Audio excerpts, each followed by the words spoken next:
¿La inteligencia artificial es una moda? ¿Es una herramienta realmente útil para el día a día? ¿Por qué crece la curiosidad en torno a tantas herramientas? ¿Por qué hablamos con una máquina contándole a veces cosas de nuestra vida privada sin saber a dónde van esos datos ni quién los gestiona? ¿Qué precio tienen los datos? ¿Dónde se almacenan?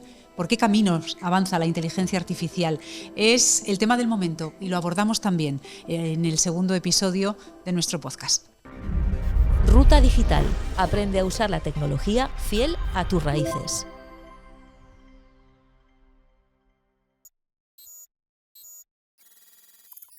Hola, bienvenidos al segundo episodio de Ruta Digital, el podcast de este programa de formación en capacidades digitales para vecinos y vecinas de Asturias en concejos de menos de 20.000 habitantes. El programa se puso en marcha el pasado mes de julio, ofrece microformaciones de 7 horas y media, hasta 100 títulos, de los que 13 son de inteligencia artificial. Y, oh sorpresa, están entre los más demandados del curso, por delante de todos los que tienen que ver con las aplicaciones creativas para escolares, de todos los que tienen que ver con utilizar, por ejemplo, redes sociales como canal de venta o generar tu propio negocio, por delante incluso de los de ciudadanía digital, eso de aprender a utilizar la firma electrónica.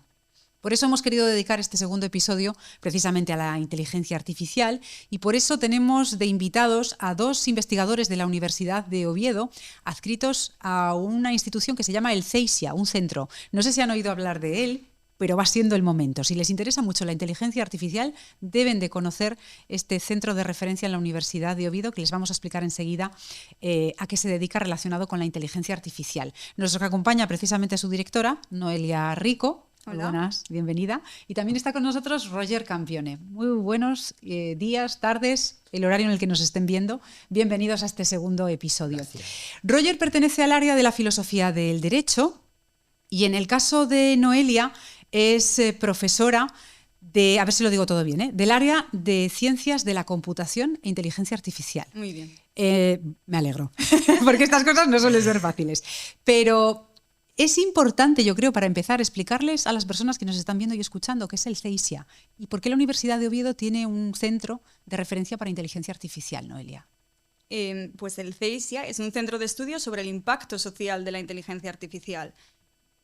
Al CEISIA pertenecemos unos 80 investigadores de la Universidad de Oviedo. Somos personal docente e investigador de diferentes áreas, de áreas muy variadas, del ámbito social y del ámbito técnico, y tenemos diferentes proyectos, algunos de ellos previos al comienzo de la andadura del centro y otros que van surgiendo desde que se creó este centro. Es un centro de la universidad al que además subvenciona con un convenio el Ayuntamiento de Siero, adicionalmente a todos los proyectos que los investigadores de nuestro centro ya tenían o ya van adquiriendo relacionados con la inteligencia artificial.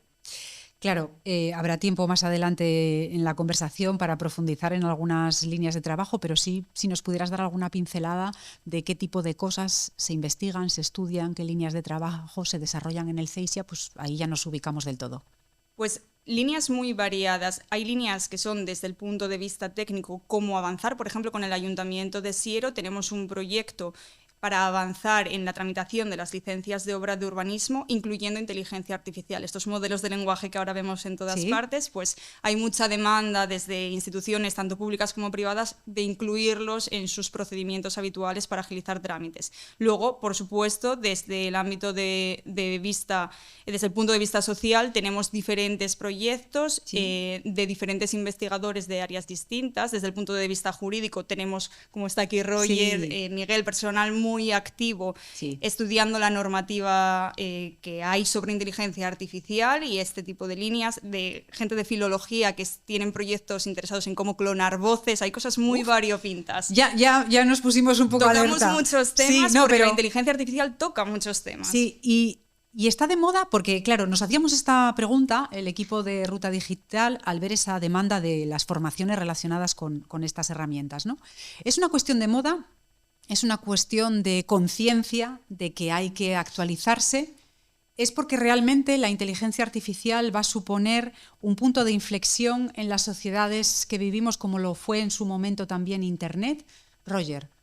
Pues ya lo está haciendo en varios sentidos. Al principio, una cosa son, digamos, los investigadores, los tecnólogos, los informáticos, los ingenieros, los matemáticos, que llevan bregando con la inteligencia artificial desde hace mucho tiempo. Luego estamos los investigadores ya de ámbitos más ligados a las ciencias humanas y sociales, donde el interés es más reciente, cuando algunos empezamos a vislumbrar que esa nebulosa que era para nosotros todavía la inteligencia artificial estaba empezando a plantear cuestiones de hondo calado también para nuestras disciplinas. Sí.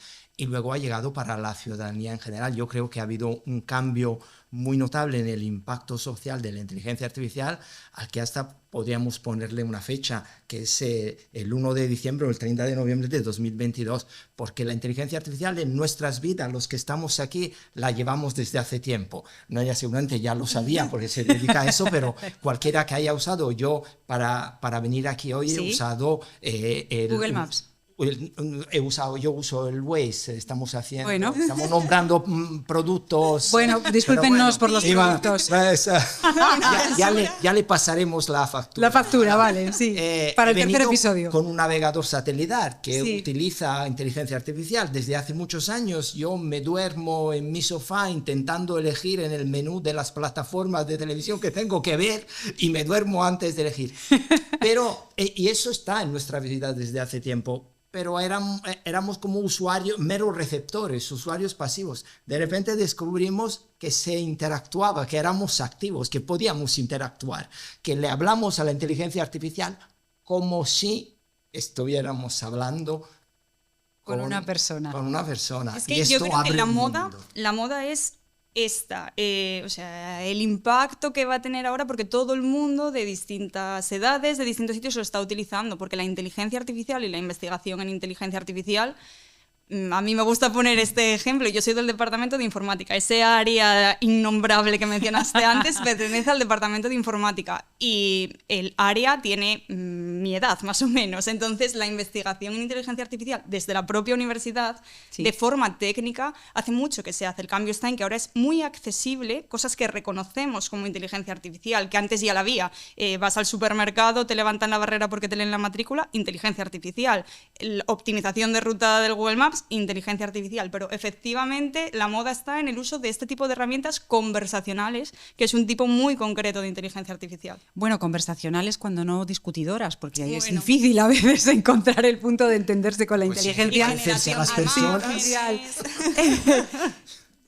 Llegaremos al punto crítico de diferenciar la realidad de lo que es generado por inteligencia artificial, pero lo contempláis entonces definitivamente como una moda, no como un interés real en formarse, en adquirir herramientas para un modelo de sociedad, modelo de trabajo distinto. ¿Creéis que no tenemos todavía esa conciencia como sociedad? Yo creo que la vamos teniendo, estamos empezando a tenerla y sobre todo que no nos queda otra. O sea, no es optativo. No es una moda pasajera, no es algo, la inteligencia artificial está atravesando nuestras vidas como unas determinadas zapatillas y luego pasará. No, ha llegado para quedarse porque se usa para un sinfín de quehaceres cotidianos, de los cuales muchas veces ni siquiera somos conscientes, pero lo estamos haciendo. Por tanto, el interés luego, claro, hay distintos niveles y tipos de interés. Una cosa es el interés del investigador, otra cosa es del usuario, otra cosa es del negocio. Hay muchos. ¿Y hasta qué punto una tecnología, en todas sus aplicaciones como la inteligencia artificial, amplía y de qué manera eso que llamamos brecha digital, que es más acusada además precisamente en esos concejos de menos de 20.000 habitantes para los que está pensada la oferta formativa de Ruta Digital? ¿Cómo incide? Yo creo que aquellos sectores que ya eran reacios a la digitalización, ahora este paso, que es un paso más allá, no lo están acogiendo bien, igual que no acogieron bien otro tipo de tecnologías previamente. Al final, yo creo que esto es algo a lo que no nos podemos resistir, porque como decía Roger, está aquí y está aquí para quedarse. Otra cosa es cómo regulemos ese quedarse, o sea, cómo queremos que se quede. pero va a estar. O sea, un ejemplo que me gusta poner es si cuando salió Excel, la gente que llevaba contabilidades se hubiera resistido a utilizar ese tipo de hoja de cálculo que nos permita... Algunos resistentes quedamos, ¿eh? Ahí. No pasarán. Son herramientas, o sea, lo hay que vivir como herramientas. Sí. Entonces, es una herramienta más digital, obviamente. Entonces, mucha gente que ya no quiso adoptar herramientas digitales previas, ahora se ve más distanciado de los avances porque esta es una más que suma a no añadirla a su caja de herramientas. He de decir que entre la población a la que estamos dirigidos, este programa de capacitación en formaciones digitales, estamos hablando de menos de 300.000 personas, 294.000 personas en Asturias. La acogida está siendo estupenda porque están siendo muy curiosos. Sí que quieren probar, saber, también de las hojas de Excel, porque también hay formación para manejar hojas de Excel, documentos de Word. Es decir, el momento de engancharse, de probar, de tal, es este. Aprovechen rutadigitalaasturias.com porque es una oportunidad. A muchas personas les puede sorprender, viendo la diversidad de perfiles, área de informática, área de filosofía del derecho, hemos hablado también de las implicaciones sociales, la cantidad de perspectivas que puede tener una tecnología como la inteligencia artificial. Para cada una de vuestras áreas habrá una prioridad de estudio, una prioridad de trabajo, de concreción, de materialización, de investigación. ¿Cuál es en cada uno de vuestros casos? Bueno, desde la parte técnica de la inteligencia artificial, la que fue siempre proponer avances que hagan algo más rápido o más eficiente o que mejore los resultados de pronóstico, de un modelo de pronóstico o un modelo de clasificación o un modelo de agrupamiento, que esos resultados sean mejores. Ese avance técnico es el que se busca. O tener máquinas que nos permitan ejecutar cosas en menos tiempo, más rápido, de forma paralela. Ese es el avance técnico que se busca. Más rápido, en menos tiempo, eso implica supercomputación, volúmenes de datos ingentes, sí. O sea, y máquinas que no existen todavía para el volumen de datos que aspiramos a manejar. O que algunas existen, pero no todos tenemos acceso a ellas. Bueno, a ver, es algo que es complicado y ahora dentro de la parte técnica surge la informática verde, que están llamando, el consumo que tienen estos modelos cuando se entrenan y cuando se utilizan. Roger, ¿en tu caso? Hace unas décadas nos preguntábamos si todo lo que se puede hacer técnicamente también es aceptable éticamente. Eso ya no nos lo preguntamos. Hoy en día nos preguntamos, puesto que todo lo que es técnicamente posible se acabará haciendo, ¿cómo lo encaramos? ¿Cómo lo regulamos? ¿Qué principios rectores le queremos imprimir a ese tipo de regulación? Desde una perspectiva como la mía, que es la perspectiva del derecho y de la filosofía del derecho, el interés principal provocado por la inteligencia artificial es precisamente su impacto en la sociedad. De hecho, la idea que nos animó cuando empezamos a pergeñar, cuando proyectamos la posibilidad de crear en el seno de la Universidad de Oviedo un centro de investigación sobre el impacto, por eso quisimos llamar sobre el impacto social de la inteligencia artificial, la idea era precisamente conjugar las dos perspectivas. Lo que queríamos era tender un puente entre el saber técnico y el saber ético-normativo, porque evidentemente ninguna de las dos patas por sí sola son capaces de encarar adecuadamente los retos que plantea la inteligencia artificial. Nosotros podemos hablar lo que queramos de impacto social de la inteligencia artificial, pero somos ignorantes en lo que es la inteligencia artificial desde un punto de vista técnico.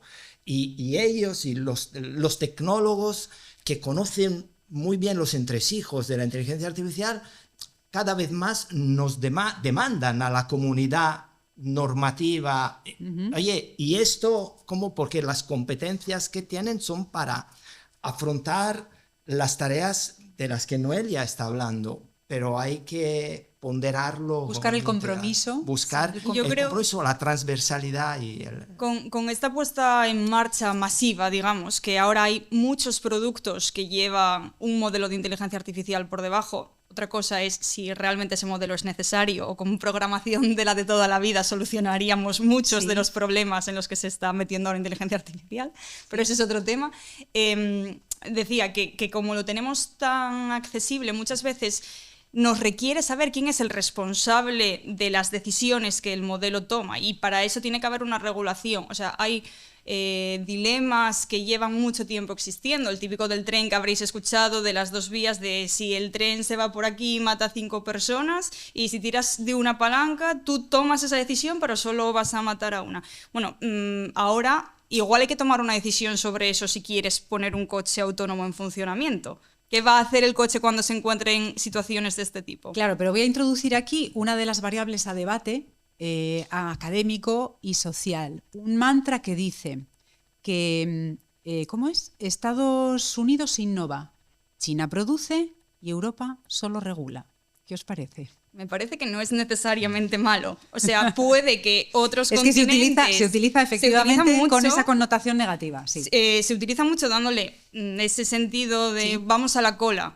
Pero Estados Unidos innova, China produce y Europa regula. Se utiliza mucho, pero es que también innovar como pollo sin cabeza, vamos a decir, sin tener una regulación al respecto. En Estados Unidos se intentó parar 6 meses y no se paró.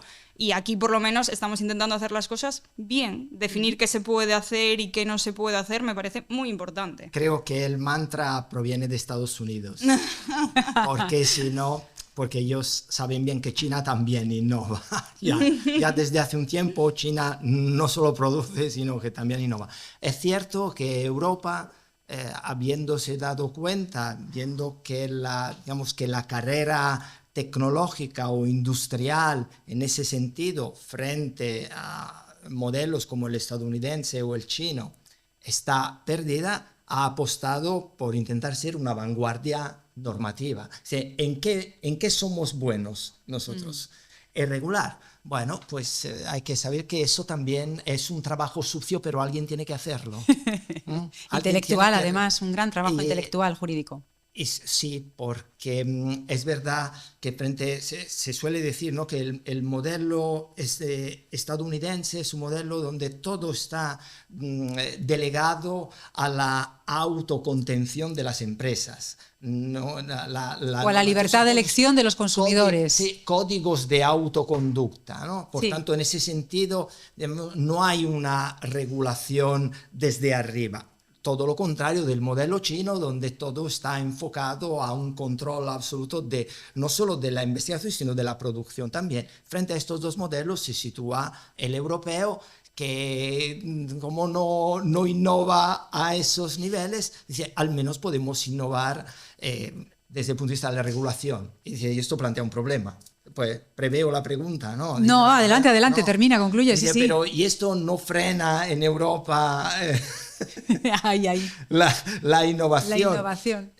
Cierto, también es verdad que la regulación que ha llevado a cabo Europa, la Unión Europea, o sea, básicamente el reglamento de inteligencia artificial, tardará todavía en entrar en vigor. Sí. Está previsto escalonada y creo que es noticia de esta mañana, que me han dado, nos intercambiamos a veces Miguel y yo noticias de esta mañana. La Unión Europea le acaba de conceder un plazo de 1 año más a OpenAI, al ChatGPT, para adecuarse a las exigencias como el etiquetado de la marca de agua. Estamos hablando de regular, de protección. No hemos precisado que aquí el gran negocio son los datos. Y alguien estará pensando, bueno, claro, pues si yo entro en una página web y me pongo a comprar, pues qué estuve mirando, qué no estuve mirando, pero es que hay datos mucho más sensibles que están en juego con muchas herramientas de inteligencia artificial. Tienen que ver, por ejemplo, con datos biométricos de las personas, con la voz, que se pueda llegar a reproducir de una forma no solo verosímil, sino exactamente igual la imagen, el registro de voz y hasta la forma de pensar de una persona. La inteligencia artificial creo que se llama generativa. Los suspiros. Los suspiros que también. Haces en la cama, que tienes en la cama por la noche, se puede llegar a reproducir de forma verosímil. Claro, es que estamos hablando de que hay una parte que nos puede parecer más ligera, pero hay una parte muy sensible que que está en conflicto con el desarrollo de estas tecnologías. Pero ¿sabes qué percibo yo? Que esto nos empieza a preocupar ahora cuando nuestros datos se utilizan desde hace mucho tiempo para muchas otras cosas y se almacenan desde hace mucho tiempo en muchos servidores, Sí. en sitios variopintos, y nunca nos preocupó tanto. Ahora, ¿dónde empezamos a ver el miedo? Cuando nos pueden replicar. Porque dices, yo di todos estos datos aquí sin pensar en ello y ahora a ver para qué, si los van a utilizar para hacer otra versión de mí mismo. Es cuando nos está preocupando. No sé, me cuesta pensar, ¿por qué no nos preocupaba antes? Y estos datos ya hace mucho tiempo que los estamos dando. Porque ahora le vemos que nos Ahora están aprovechando para el negocio. Ahora le vemos esa parte, pero para el negocio, ya sin inteligencia artificial, tú cuando vas a contratar un seguro del coche, utilizan información tuya para saber qué tarifa te dan. Y cuando digo coche, digo de otras muchas cosas. Para ponerte el anuncio de un nuevo coche, utilizan el dato que dejaste en el registro de un aparcamiento, por ejemplo. Esto también pasa. Entonces, hace mucho tiempo que damos datos que se utilizan para cosas y ahora el miedo es la inteligencia artificial. ¿Por qué no tuvimos miedo antes? O sea, llegó esa reflexión, ¿por qué tanto pavor ahora? Roger. Probablemente la explicación es, por un lado, por lo que tú comentabas, es que ahora la calidad del dato, la dimensión del dato ya no es un dato, digamos, un conocimiento sobre tus costumbres o gustos o preferencias, sino que empiezan a ser datos biométricos. ¿Quién soy yo?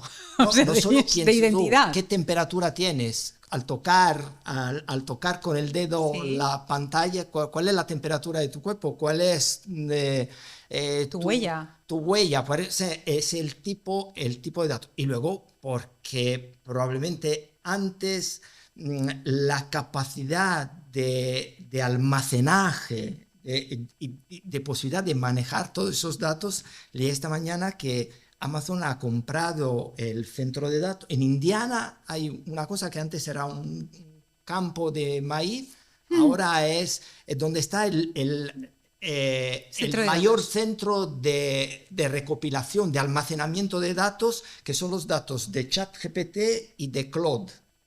Todos en el mismo sitio, o sea, el más grande del mundo. Ahí están no solo los datos, sino también los pensamientos de todo el mundo. Porque ahora, mientras antes esa información de la que estáis hablando se usaba antes para perfilarte, ¿no? Para perfilar tu gusto, es que ahora ya la capacidad, esa inmensa capacidad de tratar la información, de suplantar a las personas. incluso ¿o no? más allá. No solo suplanta, porque también, pero ya no es que detecta lo que a ti te gusta, es que lo decide lo que te gusta, te va construyendo, no te suplanta con un fraude, no te suplanta con un avatar, te suplanta determinando tus gustos y tu preferencia. Ahora ya no solo lo registra. Así que esa dicotomía que ponía el foco en distinguir lo que genera la inteligencia artificial de la realidad, que sean distinguibles o que estén identificadas para evitar fraudes, esto ya es una cuestión menor, entiendo, por las reflexiones que estáis haciendo. No, es una cuestión menor, mayor en el sentido que es cada vez más sofisticada la imitación, pero de la realidad.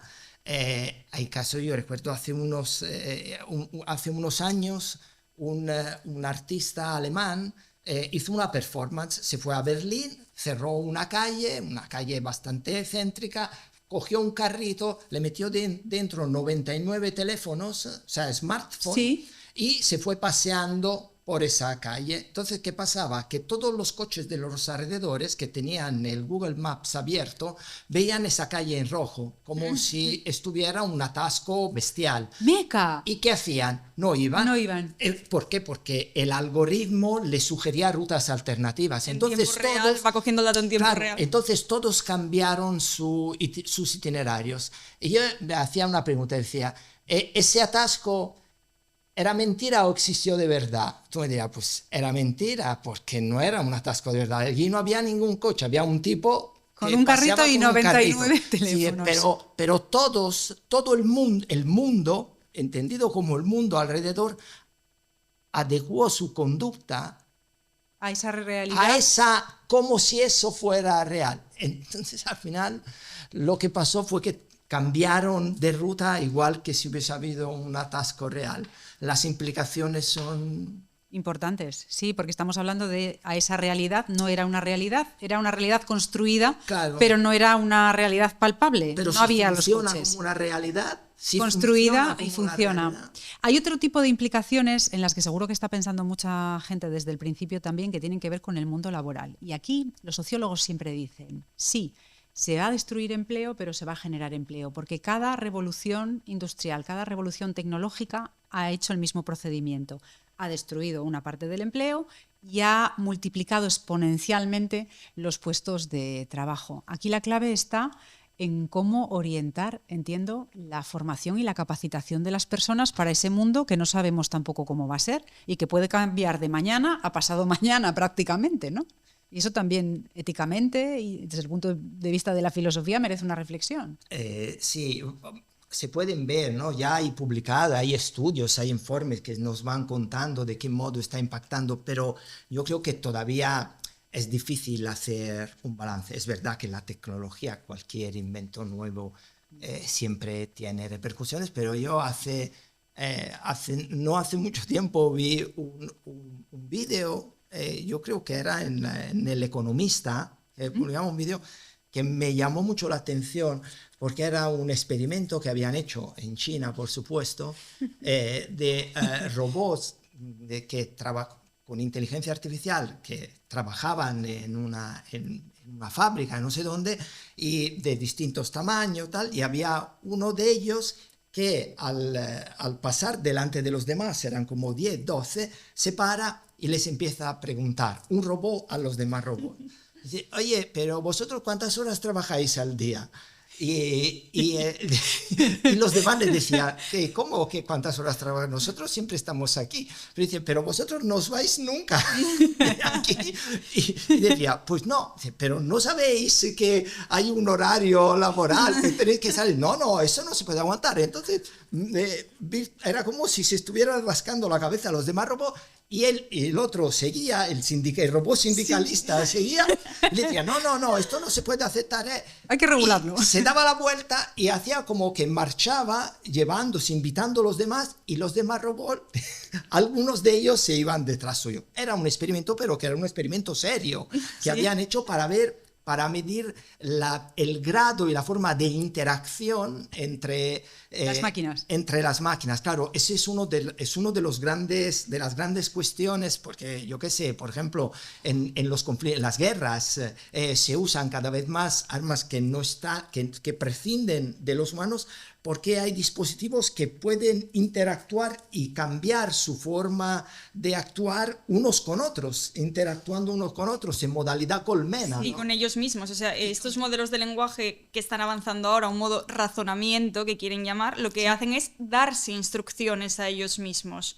De hecho, al utilizar cosas, por ejemplo, como ChatGPT, tú le puedes explicar algo muy largo y a veces ves que reformulan lo que tú le escribes de una forma que el propio modelo entienda mejor para recibir eso que escribió como instrucción y seguir avanzando y tomar decisiones de por qué lado tira. Sí, lo que pasa es que al final el resultado no es el que tú esperabas. Bueno, a veces él no. encuentra la fórmula para dar la respuesta que él tiene, pero no la que tú buscas. Bueno, a veces depende. no. De todas formas, me hace gracia porque de todo esto habló el cine hace mucho tiempo. Sí. Estaba escuchando a Roger y estaba pensando en Matrix y estaba pensando también en alguno de los personajes de Blade Runner. El cine ya contó todo esto hace mucho tiempo y ahora de repente ha hecho pop, pues igual 3 décadas después. En realidad, la ciencia ficción es una forma narrativa que te comprime en muy poco tiempo algo que tarde o temprano va a suceder. Bueno, no estamos todavía en ese escenario. Hombre, que yo no sé si ya hay replicantes que han visto cosas que nosotros los humanos más allá de Orión. Pero... No lo sabemos, pero llegaremos a saberlo si se produce. En cualquier caso, volviendo a la realidad de este tiempo y a las líneas de trabajo que se desarrollan desde Asturias, a esas décadas ya acumuladas de investigación en el área de inteligencia artificial, ¿por dónde va el camino ahora mismo? ¿El futuro más inmediato? ¿Las tareas que tengáis en la mesa? Bueno, no, por las líneas que tenemos abiertas ahora mismo en el centro son las que te contaba antes, muy variopintas. Algo que sí que estamos haciendo mucho es dar formación, precisamente, o involucrarnos en la formación que se está dando, incluso desde nivel primaria, secundaria, el pensamiento computacional, que la juventud vaya adquiriendo este tipo de razonamiento o pensamiento algorítmico para llegar preparados a los posibles nuevos trabajos que comentabas antes que se pueden generar. Que entiendo que muchos estarán viviendo esto como se vivió la aparición de Internet, que yo no viví desde un mundo laboral, entonces no puedo comparar con conocimiento de causa, pero entiendo que será similar. De repente tienes o la llegada de los ordenadores, cuando ocupaban una planta entera en un edificio de una oficina bancaria, no necesariamente en Madrid, pero en Gijón, pues una planta de la oficina principal estaba ocupada por el primer ordenador seguramente que llegó. Ahí, a medida que está avanzando, pero ya en el presente, todas las aplicaciones de inteligencia artificial, claro, estamos hablando de dispositivos que son cada vez más autónomos, ¿no? Que pueden hacer cada vez más cosas sin que haga falta la intervención humana. Y por cierto, en las versiones de pago, que las gratuitas no. Bueno, es que ahí entra otro un tema, debate. Que es que la capacidad que tenéis tiene... otro para otro... Bueno, lo podemos plantear, pero de momento es uno de los mayores riesgos, ¿no? Personalmente yo creo que allí hay un gran riesgo de oligopolio en el ámbito económico, porque por lo que comentabais antes, dado que los datos son, como ya se ha dicho muchas veces, el nuevo petróleo, y los sistemas de inteligencia artificial trabajan con datos y se entrenan con datos, los datos valen. Los datos valen. ¿Quién puede invertir en datos? ¿Quién puede permitirse comprar tantos datos? Pues quien tenga más capacidad. Entonces me temo que ahí haya también una brecha económica, que es uno de los riesgos principales. Desde el punto de vista para volver un poco a las cosas por dónde van los tiros, las exigencias, de controlar también desde el punto de vista de la regulación, claro, cada vez mayor autonomía de estos dispositivos plantean para quienes lidiamos con los problemas de las leyes y de la regulación, cuanta mayor autonomía se plantean algunos problemas fundamentales. Uno, el de la responsabilidad. ¿Quién responde por los fallos, los daños, los delitos, etcétera? Otro, entre los humanos estamos acostumbrados a fiscalizar nuestras decisiones, a rendir cuentas, ¿no? Porque un humano, pues mira, claro, los algoritmos de inteligencia artificial, la famosa caja negra, el hecho de que llega un momento en que ni los propios diseñadores o programadores te pueden decir a ciencia cierta qué es lo que ocurrió allí, eso plantea un problema de explicabilidad. Y luego cómo afecta cuanta más autonomía puede hacer cosas sin necesidad del humano, la relación entre el humano y la máquina desde el punto de vista de la subjetividad.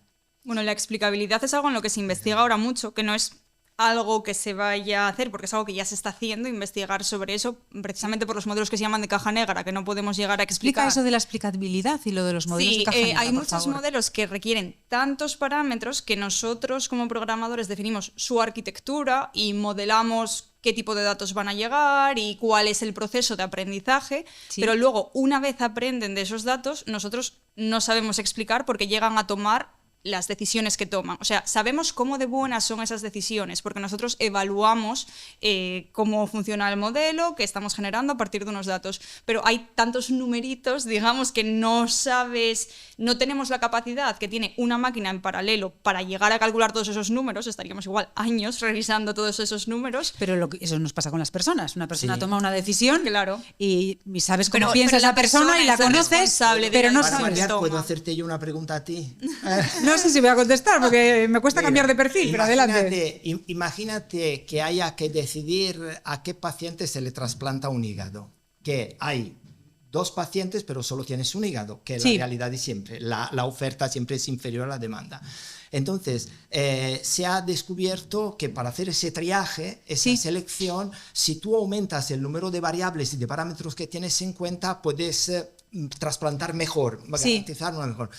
Si eso se lo confías a un sistema de inteligencia artificial, ya ha habido práctica, pues acierta a la hora de elegir quién debe ser trasplantado. La cuestión es que el resultado es bueno, pero nadie te puede explicar por qué ha elegido a ese sujeto. Bueno, en relación con lo que decías tú, también es cierto que a veces le exigimos a las máquinas algo que no exigimos a los humanos. O sea, los humanos muchas veces toman decisiones que, bueno, pues... protocolizadas. Porque las tomaron. Entonces, ahora estamos exigiendo una transparencia que en ciertos procesos ahora mismo no existe. Y no es que estemos perdiendo la transparencia por meter inteligencia artificial, es que igual ya no la había. Bueno, me quedo con esta última pregunta, la de Roger, la de la máquina acierta, pero no sabemos por qué. ¿La dejamos seguir tomando la decisión o qué hacemos? Bueno, pues no es una mala reflexión para dejar en el aire, entre otras muchas cosas, como el experimento de los móviles, porque me parece que gráficamente también da un poco la medida de las cosas que se pueden hacer y las situaciones y las realidades que podemos vivir. Y son realidades, pero generadas por la inteligencia artificial. Ha sido una charla de verdad que muy edificante, muy ilustrativa y que os agradecemos mucho a los dos, a Noelia y a Roger. Gracias. Estaremos muy pendientes de todos los trabajos del CEISIA, ese centro de investigación sobre el impacto social de la inteligencia artificial de la Universidad de Oviedo. Hasta el próximo episodio. A ustedes también, muchísimas gracias. Ruta Digital. Aprende a usar la tecnología fiel a tus raíces.